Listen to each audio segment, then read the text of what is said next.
Good evening, Excellency, ladies and gentlemen. Welcome once again to Cambodia Global Dialogue or Southeast Asia TV. Tonight I want to sort of like setting the stage bed for the next 5 years, where Cambodia will be, where we're coming from, sort of like the prospect of the future. You know, we just have a general election which is very peaceful, which is very upbeat. So the prospect for the next 5 years of stability is there, and I'm just keen to provoke a bit of discussion on how we see our country moving forward. We're now already a low middle income country. What's the vision of the future? What will be the sectoral aspect that we need to focus? What are the hope for the young generation now that we are in a very competitive ASEAN economic community? And as always, I always like to start with my two best friends, my two regular, Dr. Kalyan and Dr. Chhem. I'm gonna start with you. We're gonna cut the title thing. I'm just gonna call you Brother Bong. Okay, Bong Kalyan, please. Before we start to embark on the 5 years, I think we better to look back a bit. All right. Because without knowing back where we go is very difficult. Like it or not, I think over the past 25 years, since 93 or 98, 20 years right now, I think we did quite a good job so far, frankly. I start to know our countries back from 1993 until now, 25 years, a quarter of centuries. Okay. A quarter of centuries. Yeah, not so bad. Not so bad. So yeah, not so bad. So far so good. Not perfect, but I think we are moving on the right directions. There are development in all sectors. Some are visible, some not visible, right? So I think overall I'm happy with the development. Well, I mean, you know, so looking back, going back to 93, which is 25 years. When I met you, right? 93. Yeah. We all have seen, with the exception of the Chhem, I mean, you came a little bit late, but you did come on and off during that period. I mean, what's your view of the past first? Of the past. Look, so I'm always glad to join you. Certainly, I came back to Cambodia 25 years ago every year. And being outsider, coming and see from outside also, I see a fantastic progression of the economy. Definitely, the needs have changed, environment has changed, the youth are more educated. Even you see at the structure of the school, building, the way of teaching, thinking, technology has changed a lot.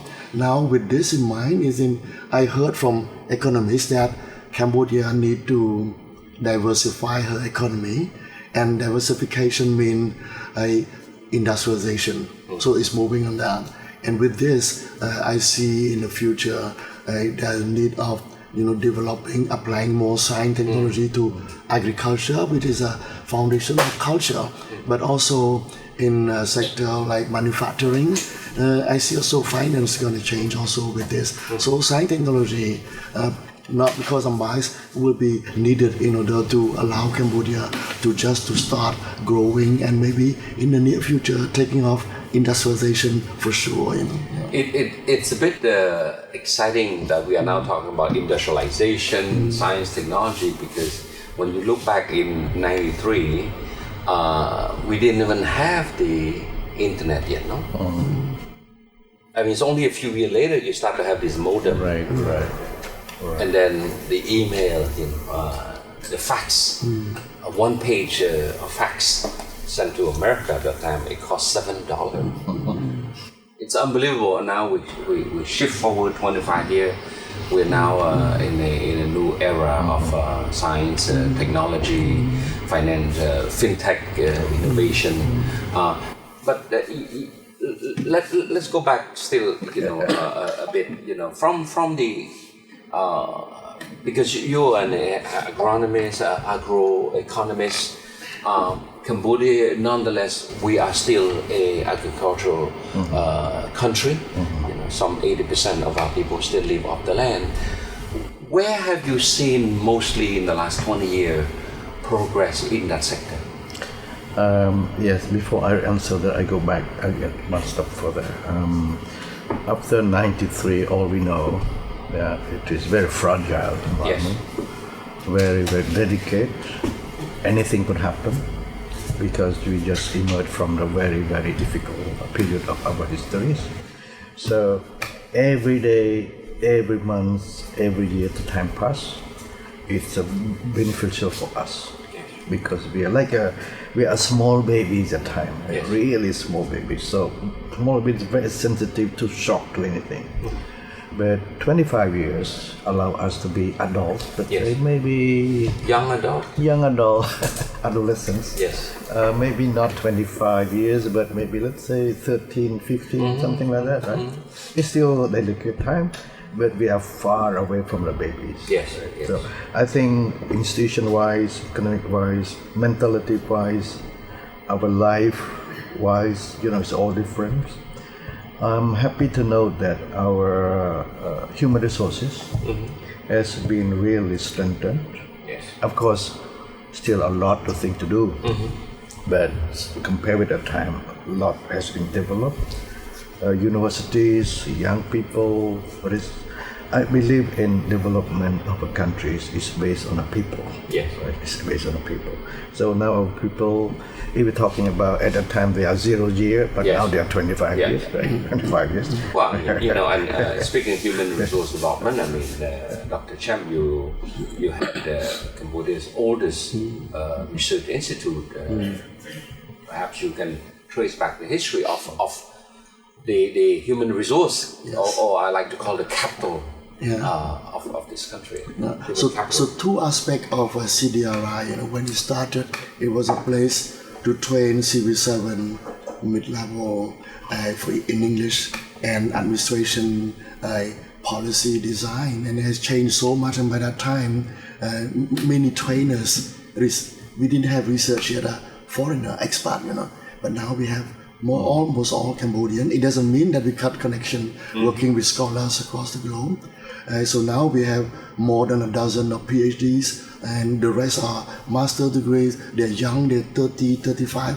All of them have been abroad to many countries. The diversity is there, right? To Australia, to Japan, US, Netherlands, Korea, and the globe. So we have this mindset that has changed. Looking at the other aspect is the nature of the topic of interest of CDRI. At the beginning, I'm a historian. I like to go back to the archives. It was post-conflict, peace building, poverty reduction, etc. But now, if you look at that, we're talking about integration to ASEAN, connectivity, the Belt and Road with China coming now, and this year has been a year of science and technology. Our Outlook conference is talking about that.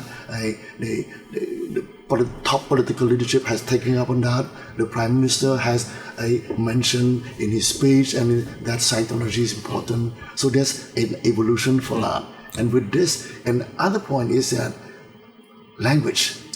More and more speak English now, because without English it's difficult. And even as a diplomat, we're all from the UN. When you go outside Cambodia, the best language to defend our identity, our culture, our national interest is English. So all this has changed also. And technology, these kids are born digital. Born digital. The millenniums are here now, 35, running some company, academia, working as a CV7. And then the Z generation is here. So all this change. And last point that I'd like to mention is that the explosion of the information communication technology. We are entering the post-internet era now with blockchain coming. So a lot of changes, and this bring hope and bring also some concern for sociologists, and they call that compressed modernity.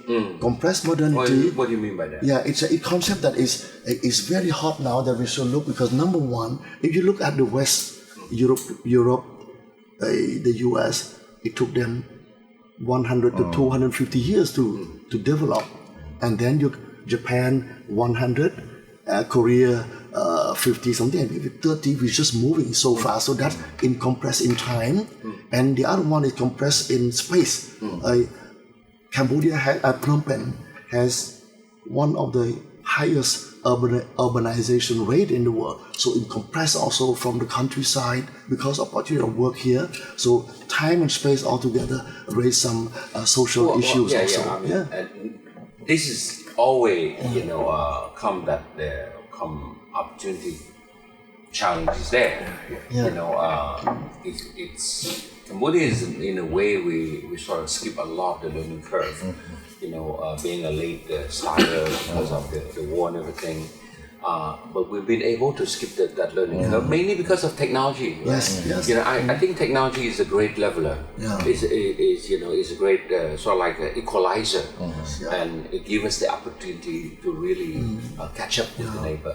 And I still want to go back to the sector, which is I'm quite keen to hear, because like I say, innovation will take us far, but don't forget the base, the natural endowment that we have, which is agriculture. Right. What have you seen in the past and what do you see in the future in that sector? Yeah. Sorry, I always apologize for not answer your question straight, because to set a context in order to if you would understand. Last week or 2 weeks ago, there was a big conference organized by UNDP about China model. Yes. China model. Right now we say, oh, China this, China great, this, China great, that, number one, number two, so many things happening. But during the whole lecture that I remember clearly, it was said that China, before they become developed now, the agriculture already developed. Okay? So the base was set, the foundation. The base was set, the foundation was done, and then they move into various sector industrialization, so on and so forth. If you develop so fast without the foundations, it could be a problem, because technology is technology. Yes. Yeah, go to rich people, go to powerful people, go to these people, but the foundation of your home, your house, your kitchen and your house is not strong, it could be a problem. Okay. So I see the development so far, to be fair, so far so good. We developed quite okay. Starting from, I come back to other countries 1993 as a UN personnel to do a study on agriculture. At the time, we're talking about land expansions, right? Called not intensive development, but extensive. Yeah. What does it mean? It means just expand your land, right? Clear your forest, right? Clear your landmine, right? So the more you land you have, the more production you use. I think so far so good, but can I stop you now, because we need to take a break and we'll come back. Okay. Then you can really get into this land extension. Okay, short break. Yes.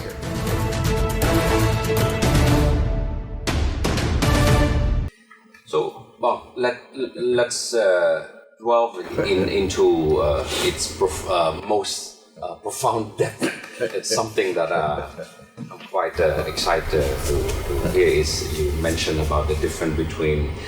Let's start first with land. What's extensive agriculture? Intensive. Versus intensive. Okay, please. Sorry, let me set the stage again. Agriculture is space, and time, and people. When you start with 12 million, 13 million population at the time, big portion of our population are farmers. Yes. And when you deal with farmers, farmers tend to be not well informed, right? Not well connected. There's so many disadvantages for the farmers. So agriculture, one word, you have to deal with all these people. Right? It's different from just building a road here and there. It's point to point, but agriculture is space. So it's a foundation of. But luckily, we have to have peace first, right? Peace, and then we build road, we clear the mine over time. So I think so far so good. So good. But from now on, we have to think about qualities, intense technologies you mentioned before, right? Because look at countries like Israel or Holland, right? It's not about. Are you saying that we have managed to maximize already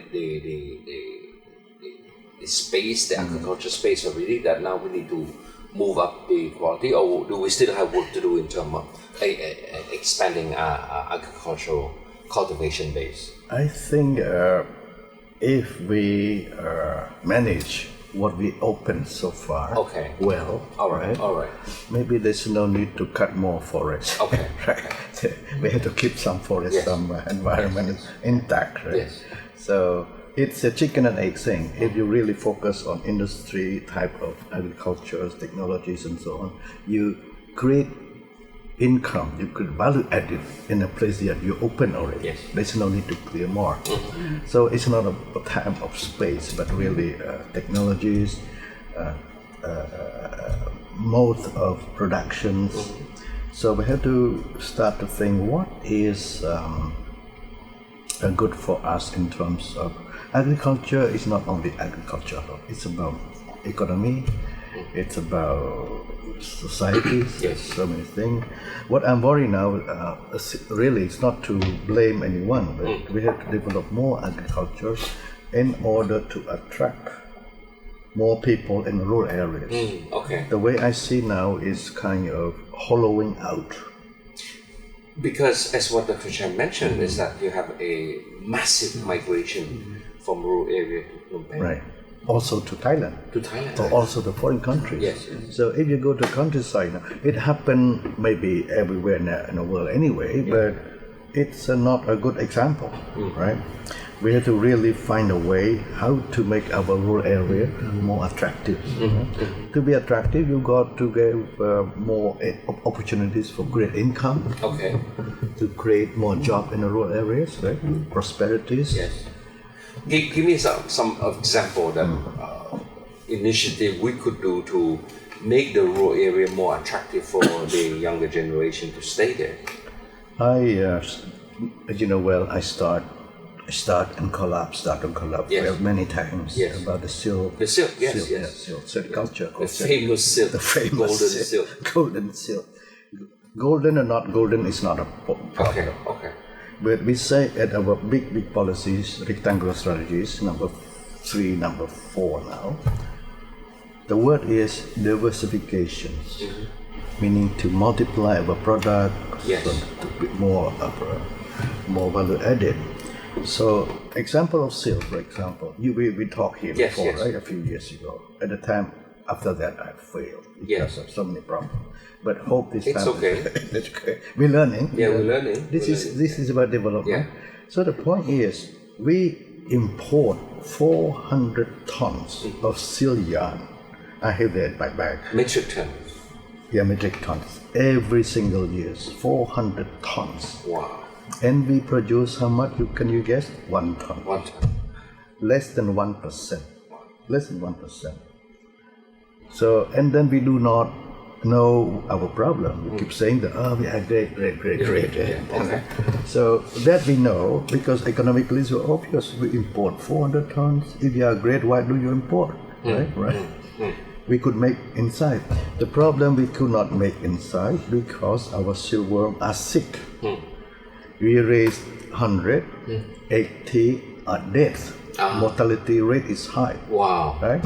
So you could not make business with that because in our countries we never have a research center about this biology since Angkor time. Right? Wow. In other countries like China, Japan, and Korea, all countries with good development, they have this center to research in order to make sure that silkworms are productive as well as not sick. Yes. Right? So these are the 2 things that I'm doing now at Royal University of Phnom Penh.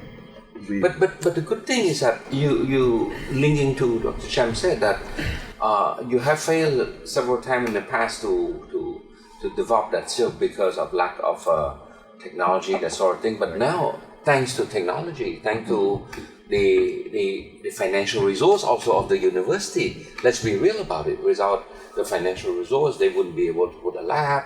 Without the lab, you wouldn't be able to do a lot of this scientific R&D. I am also chairman of the Royal University of Phnom Penh. I know myself what is the issue, how to do it. Yes. The problem is not about money. It's not about the money? Not about technologies. Technology. It had to start with your idea, Okay. your leadership first. Yes.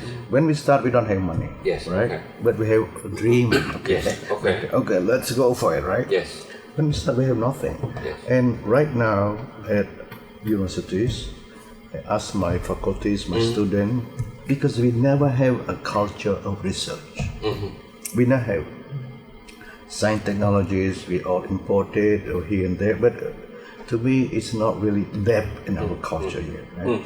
So I ask people to do really R&D, research and development, on applied science. Applied science. Applied science. But Dr. Chhem, I mean, you are also helping the government in terms of putting in place a science technology policy platform. Where are we now? Look, first I think we have to acknowledge and praise the achievement of the government over the last 5 years is that science technology now is understood in the public that is a priority by policymaker, by the West. So it was not that before. So science technology now is recognized as a priority. Now to do that is we're going to face many challenges. From the CDRI perspective, certainly we work closely because we got funding to look at the structure of higher education, their output, and particularly for engineer science technology. We look at also engaging the Ministry of Labor at vocational training that are complementary to higher education. And so with this, we have a lot of data knowing what is wrong. We know what is wrong and what are the challenges, but now how to accelerate the process of improving both quantitatively, qualitatively. We don't have enough engineer technicians, we have to move on that. So we have been approached by the National Science Technology Council, which is within the Ministry of Planning, to help putting a document that will serve as a draft for policy for consultation within the government in the future. So CDRI has gathered expert academics from UPP, Royal University of Agriculture, especially for techno policy maker. We work also with a development partner international, so we have been able to do that. So with this now, because there's no question that in order to small initiative at the university level to extrapolate that to a national success, the ecosystem for science, technology and innovation must be driven by the government, and lately. Okay, go ahead. If I may add, Rithy is absolutely right. Before, we don't talk much about science and technology. So you go on, right? Ad hoc. Ad hoc. But now at least we know that, okay, this is the area of our weaknesses. So we have to do something about that. People started talking about that. So policy studies has been done. I totally agree with you. But as you know very well, after policies is implementation. Right? Right? So research, consultant, think tank could think about, do this, but who going to do it? Who going to do it in realities, right? And our industries in Cambodia, mainly so far, FDI, they come with a big factories here and there, but we have no much of control of what happens in our countries. So what I think we need to do now is implementations. Even a small step, we have to start. For example, IUPP, not to advertise by It's all right. But this is the integrated, the biggest universities in Cambodia with 20,000 students. Right? So if our students not involved directly in that, how are we going to develop this? Right? We end up talking about policies paper here and there, but have to come in. But I think I'm happy to mention that we are also doing hard work on the ground now. For example, talk about technologies, we have techno, like ICT, as well as IUPP. It's the two main institutions in Cambodia. And we the biggest one, we have only 3 departments in engineering. Only 3. IT, biology, and telecom. No mechanic, no electronic, no other thing. So we're talking about urbanization, right? Because like it's How coming. can we not have civil engineering? Right? So many things to be done. Let alone chemical engineering. Yes, chemical engineering. So talking about the ecosystem, you need a champion in the government. We look also at model of science technology in the ASEAN country. I think Cambodia is the only country that government that have still a ministry of science and technology as a champion. Because if you're too low level, there's no way to drive that on par with other ministry. We need autonomous. So and when you go to ASEAN, you can learn a lot from them also. I think we take another break. We'll come back. I want to dwell a bit on what you just touched on, which is ASEAN, which is the regional integration, where we in this larger sphere, the Greater Mekong sub-region, for example, the Belt and Road, the Japanese enhanced quality infrastructure, all these things have a direct impact on what we want to do as a country.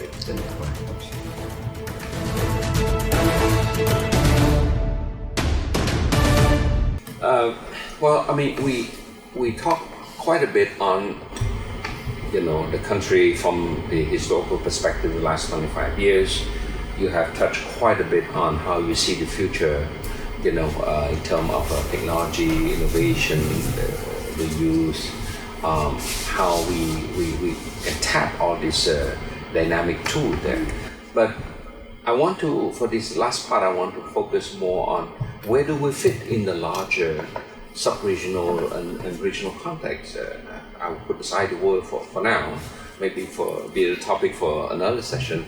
But where do we fit in ASEAN? Where do we fit in the Greater Mekong sub-region in terms of being a full-fledged member of this ASEAN Economic Community, being part of this sort of like sub-regional supply chain. We talk a lot about Thailand +1, China +1. What's your view? Maybe I start with you. Luckily, again, I'm 65, so I look at it from historical perspective. I think we are fortunate now to have a very good friend, and particularly around us in Asia. I remember vividly when I was young, a poor guy. My uncle took me to Angkor Wat. So at the time, what I see near Siem Reap, the plane went flying over us. Oh, this is a plane. And then when I go to Angkor Wat, I see so many white people, right? But now it changed, everything changed, right? So Asian are more developed, we are more integrated, we are, even if something we don't need to go far away to Europe or to America, right? It's all around us, right? So now you go to Eon 2 Mall. Oh, in 2 Mall, near my house too. So it's not a big problem for us to integrate with them. I think we are fortunate to be in a dynamic area. So it's up to us to learn from them, right? To benefit from them. Of course, it's a mutual thing, but there's a lot of things to learn from them. What I see as a change now is that when we talk about science, technology, and exchange, and particularly transfer of knowledge from more developed country region to us, we have absorptive capacity now that has increased. Techno has more than 70 PhDs, I think more probably at UPP 20 years ago. When you have professor to come to talk, there's a huge gap. But now we have on par people who publish on top Western paper, international journal. I am looking into that. So having that capacity to absorb is important. One other changing aspect also is that in various ministries now we have plenty of PhDs also. So mean that at the technocratic level, when you have a scholar from CDRI, engineer, PhD from UPP, from RUA, going to work with policymaker, we have scientists and technocrat there who we can exchange on par, and then the message can go up quickly to the minister. So at those, and this gonna accelerate to me. It's a very positive sign. The different community has yet to learn together. At the end of the day, it's about communication between science and technology, the output, the impact on industry, and how to send a positive and effective message to the top policymaker to make a decision that implement down the road, which is always the last challenge to do. I think obviously there are more and more people, more and more able people, our understanding about the technologies and so on, more and more better than before. Yeah, I think if I probably can look more from the social, cultural dimension, I think exposure matters quite a bit. Yes. You know, not many people realize how long it takes for our government bureaucrat to negotiate, you know, among the 10 countries to get a free visa. See, we take for granted. But now, you see, you look at the airport, it's packed. People decide last minute to buy air ticket to go to Singapore, to KL, to, you know, Vietnam, or go to Bangkok, to do business, to shop, to whatever. And to me, it's exposure. I look at the construction sector in Cambodia. There's some criticism to say, well, you know, there's so many of these new building coming up, it's done by some foreign worker, whatever. To me, it doesn't matter. What matters is that we are exposed, right? I mean, if you look at 10 years ago, the capacity of a Cambodian architect, for them designing, building a 10-story building is like exciting. Beyond that, they say, oh my God, we don't know what to do. Now, I mean, after being involved in projects like Patna Tower, the Exchange Square, all this like 50, 40-story building, they can handle easily 20-story. See, a young architect, the same thing. So I think exposure matters quite a bit. I think we share the same understanding. Is initially we don't have these opportunities to do certain things. Yes. Right. Yes. Only theory, only policies, only thing on the papers. Right. Yes. But now over time, right? Yes. Through FDIs, through other investment, we know that bit by bit, and then we learn from that. I think that engineer only textbook alone is not enough. Right. Yes. Come back to still the same thing. Years ago, when I asked them, they look at the books and then they say that. But now they do directly, they live with it, they know the problem, even a small problem. Not only faculties, but also students. Look at their eyes are really shining. Oh, I do something, I discover something. I think that happiness is to go with the researcher, right? Yeah, I like to add two things along this line. One, as you mentioned, exposure. Certainly traveling in the region is good, but also exposure through internet. It could be good, but if they have critical thinking, they can learn a lot. The second part, we quite biased toward higher education, but because we're from that background, but there's something changing in the vocational training also. There's a lot of vocational training schools that have been successful, and what I see recently, from example, I saw two examples. I visited I make a disclaimer, I don't have shares at AC Lida or World Bridge, okay? So I went to visit still in construction, the AC Lida Business Institute. So they have 500 students and they had planned to upgrade skill of their 12,000 staff. So looking at fintech that's coming because there are a lot of threat to the bank now. Blockchain, cryptocurrency, a lot. So that's a good thing that professionals start their own school also. The other one I talked to Rithy, he's gonna start a vocational training center in his special economic zone, and that's complementary because we always complain that our university graduate had not been exposed. I mentioned here exposed to industry, but university has making effort to boost that university and industry link. So combine higher education and vocational training, we're going to move from that. The challenge now, I think, for the government is to pay the price of the success, because now the kids, when they finish high school, they want to go to STEM. But there's no way to absorb so many, and that's the challenge for the next step. How to accelerate absorption of this kid in a good engineering school and a technical school. There's no way that private university will take up on that. The investment is too high, and the profit margin is not interesting for them. They're going to keep on doing accounting, management, and that's soft skills. The soft skill in the future. But IUPT, we are expanding it. We are ready. We're building step by step to to absorb all this. Maybe not 100%, Yes, but at yes, least we are prepared to do that. We're working with many donors and with the government ourselves. We built a STEM building funded by Ministry of Economy and Finance. Wow. Yeah, at about $4 million. Awesome. Yeah. And then assistance from the World Bank and so on. So UN. Yes. So we are continues to improve it. Well, I think in the end of the day, it's a you emulate the neighbor. You want to compete with the neighbor.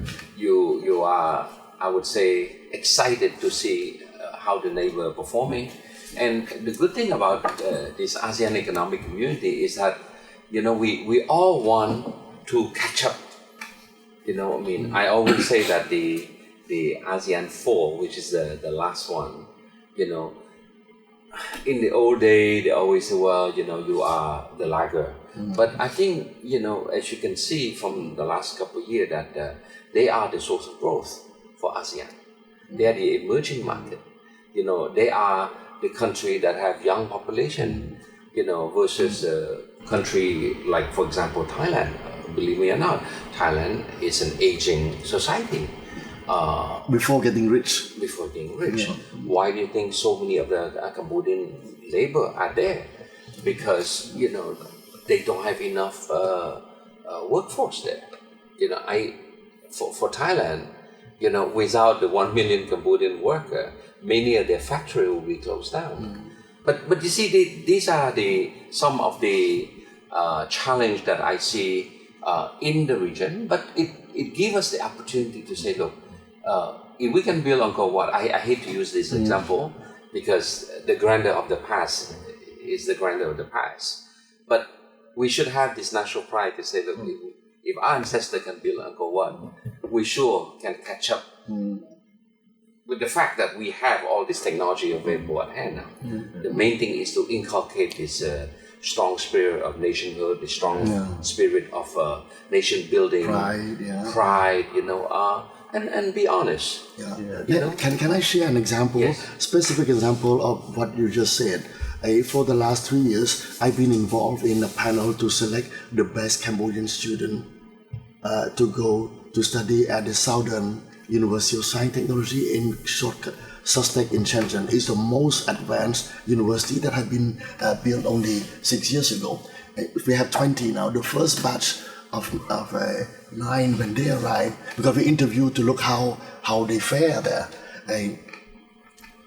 Parents of Chinese students instruct their kids not to interact with Cambodian students, quoting that they come from a poor country. At the end of the year, the night has an average GPA of 3.6. The average of the school is 3.4. And since then, we re-interview the parents, say, go and make friends with the Cambodian. So what does that mean here? It's certainly anecdotal, but young, brilliant Cambodian selected based on merit. When we interview them, the Chinese academics were so impressed. All of them say that when they finish, they come back to build Cambodia. So all these are, if you were to put in the right environment, now we need probably to build that here. And with our young population, there's a hope for the future. So basically what the government needs is to have the right ecosystem, welcoming infrastructure to enable this young talent, to nurture them so that they will become the contributor for the future of this country. So gentlemen, it's a pleasure to have you have this night chat about a bit of everything, but I think give us a sense of hope for the next 5 years. Right. So thank you so much. Thank you. Thank you. Well, I'm not bothering to summarize, but because the dialogue has been quite rich, moving from the past, last 25 years, where we're coming from, the future, the challenge, the regional dimension. But I think it's good to wrap up by saying that Cambodia have the right element now, to take off in a serious way. Not yet exponential way, but in a serious way. What we need now is for the next 5 years, is a good ecosystem that the government can put in place, can support, can nurture to enable the next generation of very talented Cambodian, whether in country or studying abroad. And for those who study abroad, to come back to contribute to development in this country. So I think it's quite a strong, positive, hopeful message for the future of this country. So on that note, good night.